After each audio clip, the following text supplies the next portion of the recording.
Joël Boixena connaissait chaque ride de la terre au bord de cette lagune. Chaque caillou lisse, chaque touffe d'herbe un peu plus haute, chaque reflet, changeant du ciel sur l'eau calme, était un témoin silencieux de sa solitude. Ses vêtements, autrefois peut-être plus entiers, pendaient en lambeaux sur son jeune corps maigre, racontant une histoire muette de perte et de difficulté.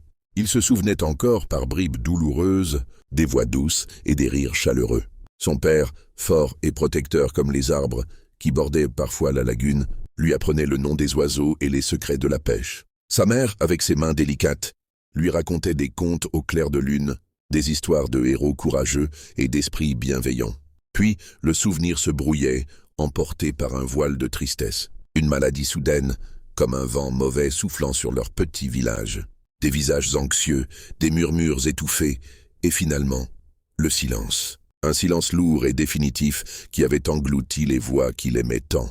Joël s'était retrouvé seul. Le village, autrefois un lieu de chaleur et de communauté, lui paraissait désormais étranger. Rempli de regards compatissants mais distants, il avait cherché refuge au bord de cette lagune, un endroit où le murmure constant de l'eau apaisait un peu le tumulte de son cœur brisé. Il passait ses journées à observer les libellules aux ailes transparentes, les nénuphars flottant paresseusement, les petits poissons qui frétillaient à la surface. La nature, dans sa beauté indifférente à sa peine, lui offrait un semblant de réconfort. Parfois, il imaginait les esprits de ses parents flotter au-dessus de l'eau, veillant sur lui comme les aigrettes blanches qui s'envolaient au crépuscule.